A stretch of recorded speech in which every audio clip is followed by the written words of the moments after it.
Olá, pessoal, tudo bem? Eu sou Gabriela Parpinelli, psicóloga, especialista em análise do comportamento e em neurociências aplicadas à aprendizagem. Vou mostrar para vocês uma caixinha que já está muito velhinha lá no consultório porque eu uso demais, principalmente nos meus grupos de treino de habilidade social com os pequenos, certo? Claro que, como eu sempre falo, independente de idade, você vai analisar quais são as habilidades que a criança que você está trabalhando já possui ou não, para saber se esse recurso é necessário ou não para ser trabalhado com ela. Bom, crianças autistas normalmente têm muita dificuldade de saberem que perguntas fazerem para iniciar uma conversação e principalmente como dar continuidade a essa conversação. A manutenção para eles é um grande desafio. E às vezes crianças autistas pequenas acabam fazendo perguntas um pouco inapropriadas, né? E aí, esse jogo que eu separei hoje é para trabalhar a amplitude do repertório de perguntas para a conversação das crianças. Então vamos lá. Essa caixinha se chama Conhecendo o Amigo. Eu adoro ela e sempre começo com ela quando eu vou trabalhar as perguntas de conversação, porque ela tem perguntas muito simples e muito basiquinhas que toda criança tem que saber responder, né? Então vamos lá, eu separei algumas cartas que eu gostaria de fazer alguns comentários para vocês ficarem atentos quando estiverem trabalhando e pensarem se a criança tem pré-requisito para responder aquele tipo de pergunta.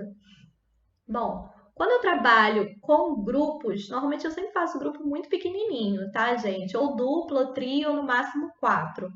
Adolescentes, eu acho que no máximo que eu fiz foi 5, mas eu gosto de trabalhar 4 porque eu acho que eu consigo ficar mais atenta a todos e, enfim, é complicado trabalhar com muitos ao mesmo tempo sozinha, né? Até porque alguns são agitados, outros são mais fechadinhos, então a gente tem que estar ali bem presente no grupo. Quando eu trabalho com crianças pequenininhas, né, normalmente eu boto o bolinho das cartas no meio da rodinha que a gente faz no chão, e aí a criança tem que pegar. Aí é uma regra que eu inventei, tá bom, gente? Vocês façam como vocês preferirem. Eu falo para eles o seguinte: você vai pegar uma carta e você vai escolher um amigo para responder a sua pergunta. Combinado?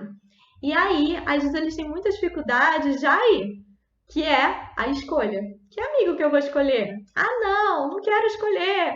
Ah, é muito difícil. E aí a gente vai trabalhando, modelando para que ele consiga. Às vezes eles acabam escolhendo só a mim. E aí, na segunda vez, eu já não aceito. Falo, não, vai escolher um amigo agora. Não pode ser só eu. E aí a gente vai trabalhando, né, nessa interação com os outros. Até uma hora que eles mesmos já estão escolhendo sozinhos e nem percebem. Ok? Claro que quando eu começo a fazer pelo esse montinho de perguntinhas, eu já dou antes uma selecionada nas perguntas que eu quero que eles trabalhem. Eu percebo que tem algumas perguntas aqui com nível de complexidade um pouco maior, tá? Então eu começo sempre pelas que eu acho mais fáceis e aí no meio do bolo para o final eu vou colocando as que eu acho mais complexas ou que eles precisam ainda trabalhar outros pré-requisitos para conseguir responder. Aqui eu separei um bolinho de algumas cartas que são as bem iniciaizinhas para quando eles vão conhecer um amigo novo. Por exemplo, como você se chama, quantos anos você tem, onde você estuda, qual é a sua matéria na escola favorita, qual o nome da sua professora, o que você mais gosta de fazer na escola, que inclusive ajuda também a terapeuta a acessar algumas informações importantes que ela precisa da criança, porque é um recurso lúdico, é bonitinho, visual, e aí não fica aquela metralhadora de perguntas, né? Fica uma coisa mais fluida. Eu pergunto uma coisa para a criança pergunta para o amigo pergunta para mim. Claro que esse recurso pode ser usado também em sessões individuais, não tem problema, tá? Ok. E aí a gente já começa a conhecer mais a nossa criança e os amigos dela, do grupo. Algumas perguntas já começam a ser mais complexas. Por exemplo, qual é o nome do seu pai? Ok, essa pergunta é fácil, mas e depois? Como ele é? Fale sobre ele. E normalmente eles têm muita dificuldade. Por isso, essa carta, por exemplo, ela já vai dar um sinal para a gente de que, opa, tem habilidades que o meu paciente ainda não tem para conseguir chegar nesse nível de resposta. Por quê? Ele precisa aprender primeiro a descrever características físicas, como também características da personalidade. Nesse nível aqui, dessa caixinha, eu nem exijo tanto as características de personalidade, que eu acho que já é uma descrição bem mais complexa. Mas aqui eu aceito quando eles falam apenas características físicas, tá? Então, muitas vezes eles falam, meu pai é grandão, meu pai usa óculos igual a você, meu pai gosta de brincar de futebol.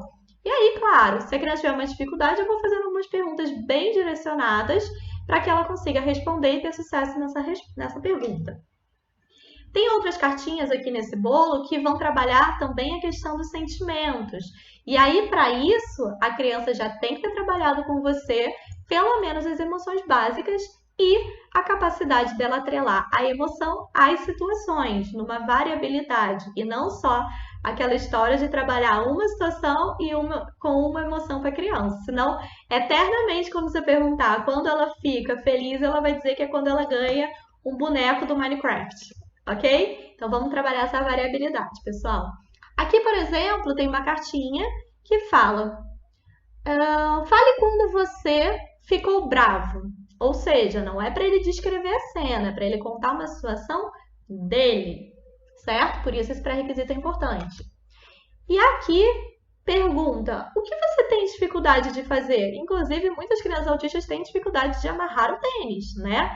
E aí é legal porque você começa a perceber se essa criança tem uma observação do que ela tem dificuldade. Você pode, inclusive, aumentar a discussão sobre essa carta e perguntar: e o que você tem facilidade? Quais são suas habilidades? E aí é uma forma de você conseguir, através de uma simples carta, entender o universo dessa criança para poder já anotar e criar treinos específicos para essas dificuldades.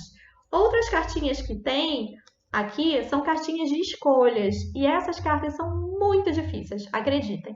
Mesmo os autistas bem levezinhos, meus pequenos, sofrem.